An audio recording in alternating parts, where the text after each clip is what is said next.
یعنی طاعون اور بیماریاں، یہ تو دنیا میں عذاب ہے. آخرت میں کیا ہے اس شخص کے لیے جو اس برائی کی تشہیر کرے، اس ساتھ بڑھاواز دیوان. اللہ تعالیٰ فرماوان سورہ نور اسمز ان الذين يحبون ان تشيع الفاحشة في الذين آمنوا لهم عذاب أليم في الدنيا والآخرة. بے شک جو لوگ یہ پسند کرتے ہیں کہ وہ تشہیر کرے، پھیلائے کیا فحاشی کو، فی الذین آمنوا ایمان والوں میں، جو ایمان والے ہیں ان لوگوں کے اندر فحاشی اور برائی کو پھیلائے تاکہ ان کے اخلاق کو برباد کر دے، ان کے کردار کو ختم کر دے. یتان حسن لہم عذاب علیم فی الدنیا والآخرہ، ان کے لیے دنیا میں بھی عذاب ہوگا، دردناک عذاب ہوگا، اور آخرت میں حد سے زیادہ دردناک عذاب ہوگا جس کا ہم تصور نہیں کر سکتے. دنیا ہسی مزود نے کیا آخرت سمجھتے. واللہ یعلم وانتم لا تعلمون. اللہ تعالیٰ شو زانان مگر تو شو زانان کیا مطلب کیا ہے؟ یعنی ایک تو یہ کہ یہ جو ایسے لوگ ہیں جو اس برائی کی تشہیر کرتے ہیں، اس کو پھیلاتے ہیں اور نوجوانوں کے کردار کو خراب کرتے ہیں، ان کے اخلاق کو بگاڑتے ہیں، اس سے معاشرے میں جو بدامنی پھیلتی ہے، اس سے معاشرے میں جو ایک قسم کا برا اثر پڑتا ہے، اس کے متعلق جو اللہ تبارک و تعالی جانتا ہے وہ تم نہیں جانتے کہ کتنا برا اثر پڑتا ہے اس کا. لہذا اس سے باز آ جاؤ. وَلَا تَقْرَبُوا الزِّنَا إِنَّهُ كَانَ فَاحِشَةً وَسَاءَ سَبِيلًا. سورہ بنی اسرائیل میں اللہ تعالیٰ فرماتے ہیں بدکاری کے قریب بھی نہ جاؤ. إِنَّهُ كَانَ فَاحِشَةً، یقیناً یہ ایک بہت ہی بدترین راستہ ہے. وَسَاءَ سَبِيلًا، اور بہت برا راستہ ہے. ایک بدترین کام اور ایک بہت برا راستہ ہے. یہ نہیں فرمایا کہ اس میں ملوث نہ ہو، بدکاری نہ کرو، بلکہ فرمایا اس کے قریب بھی نہ جاؤ. قریب جانے کا کیا مطلب ہے؟ مختلف طریقے ہیں جس سے انسان اس راستے پر گامزن ہوتا ہے. آج کے دور میں یہ بہت آسان ہو چکا ہے جب ہمارے ہاتھوں میں یہ موبائل فونز اور اس طرح کے دوسرے گیجٹس آ گئے ہیں. تو یہاں پہ اللہ تبارک و تعالیٰ کا یہ یاد رکھنا چاہیے فرمان اس کے قریب بھی نہ جانا. اور سب سے پہلی چیز جو اس طرف لے جانے والے ہیں ان میں سب سے پہلی چیز انسان کی نگاہ آتی ہے، انسان کی آنکھ آتی ہے، جو سب سے پہلے اسے بدکاری کے راستے پر لے جاتی ہے. اللہ تعالیٰ کو پتا تھا، اللہ تعالیٰ کو معلوم تھا، اسی لیے اللہ تعالیٰ نے حکم دیا قُلْ لِلْمُؤْمِنِينَ يَغُضُّوا مِنْ أَبْصَارِهِمْ. اے مومنین، اے مسلمانوں کی جماعت، اے نوجوانوں، یغضوا من ابصارہم، اپنی نگاہوں کو نیچے رکھو، اپنی نگاہوں کو پست کرو، اپنی نگاہوں کی حفاظت کرو، ان چیزوں میں ملوث نہ ہو جاؤ جو تمہیں آگے جا کے تمہارے کردار پر داغ لگا دے. لہذا سب سے پہلا راستہ آنکھوں کا راستہ ہے. آنکھ کو اگر تم نے بچا لیا تم بڑے گناہ سے بھی بچ جاؤ گے، لیکن اگر تم پہلے راستے میں اس نگاہ کو تم نے عام کھلا چھوڑ دیا اور بدنگاہی میں ملوث ہو گئے، لہذا آگے جا کے تم برے کام میں بھی ملوث ہو جاؤ گے.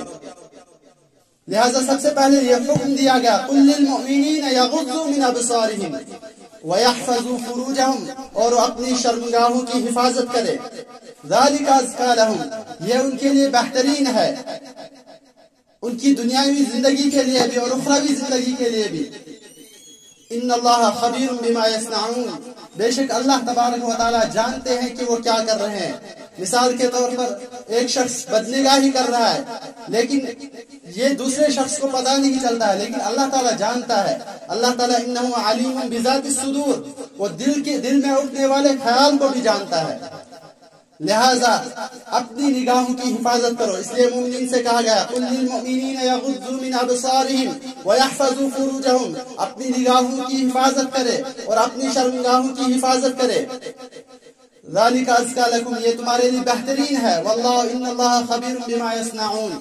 اور آگے صرف مردوں سے ہی نہیں فرمایا گیا بلکہ حالانکہ اس میں تو سارے آ جاتے، عورتیں بھی اس میں آ جاتے، لیکن عورتوں کو پھر الگ سے حکم دیا گیا قُلْ لِلْمُؤْمِنَاتِ، اے نبی اکرم صلی اللہ علیہ وسلم آپ مومنات سے بھی کہہ دیجئے جو آپ کی خواتین ہیں، بہنیں ہیں، بیٹیاں ہیں، ان سے بھی کہہ دیجئے یغضضن من ابصارہن کہ وہ اپنی نگاہوں کی حفاظت کرے، ویحفظن فروجہن اپنی شرمگاہوں کی حفاظت کرے۔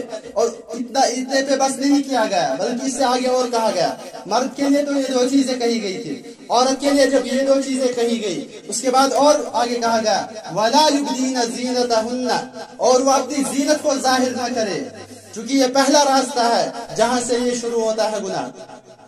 وَلَا يُبْدِينَ زِينَتَهُنَّ إِلَّا مَا ظَهَرَ مِنْهَا وَلْيَضْرِبْنَ بِخُمُرِهِنَّ عَلَى جُيُوبِهِنَّ اور عورتوں کو چاہیے، قرآن کی آیت ہے وَلْيَضْرِبْنَ بِخُمُرِهِنَّ عَلَى جُيُوبِهِنَّ عورتوں کو چاہیے کہ اپنے اوپر چادر ڈال کے رکھے، اپنے اوپر پردہ رکھے، تاکہ اس سے کسی دوسرے شخص کو گناہ میں ملوث ہونے کا راستہ نہ ملے۔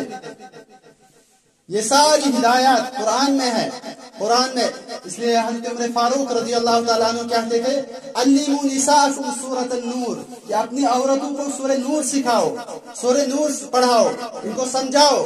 سورہ نور اس میں تمام طرح کی ہدایات دی گئی ہے، معاشرے کے متعلق جو ہے، عہد و عیال کے متعلق، اور جو خفیہ باتیں جو عام نہیں کی جا سکتی، عوام میں نہیں کی جا سکتی، قرآن نے بیان کر دی، کیونکہ قرآن جانتا ہے کہاں پہ انسان جو ہے اس اخلاق کی برائی میں ملوث ہو سکتا ہے، قرآن نے واضح کر دیا۔ لہٰذا اپنی عورتوں کو سورہ نور پڑھاؤ، حضرت عمر فاروق کہتے ہیں۔ اس کے بعد نبی اکرم صلی اللہ علیہ وسلم نے مختلف مواقع پہ کہا حیا کو پروموٹ کرو، الحیاء شعبۃ من الایمان، اسلام کے ایمان کے 70 سے زیادہ شعبے ہیں، اور اس میں فرمایا والحیاء شعبۃ من الایمان، اور حیا جو ہے ایمان کا ایک شعبہ ہے۔ کیوں؟ کیونکہ اذا لم تستحی فاصنع بما شئت، ایک حیا ہے انسان کے اندر، یہ اللہ تبارک و تعالیٰ نے رکھی ہے، ایک چیز ایسی ہے حیا جو اسے ہر طرح کی برائی سے بچا سکتی ہے۔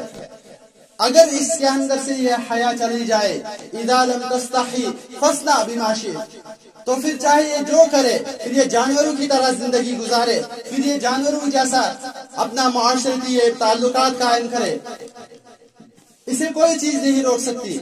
حیا ایک ایسی چیز ہے جو اسے روک سکتی ہے، اسی لیے اس کو شعبہ ایمان میں سے گنایا گیا۔ لہذا اس کے متعلق جو نبی اکرم صلی اللہ علیہ وسلم نے فرمایا تھا کہ جب فحاشی عام ہو جائے، قرآن نے بھی کیا دردناک عذاب کی بشارت دی ان لوگوں کے لیے جو اس کی تشہیر کرتے ہیں۔ آج کل ہمارے پاس سوشل میڈیا ہے، فونز ہے، انٹرنیٹ ہے، مختلف چیزیں ہیں، ہم اپنے اندر محاسبہ کریں، کہیں ہم کسی برائی اور بد اخلاقی چیز کو پروموٹ تو نہیں کر رہے، اس کی تشہیر تو نہیں کر رہے، اس کو دوسروں تک اپنی برائی جو ہے وہ دوسروں تک تو پھیلا نہیں رہے۔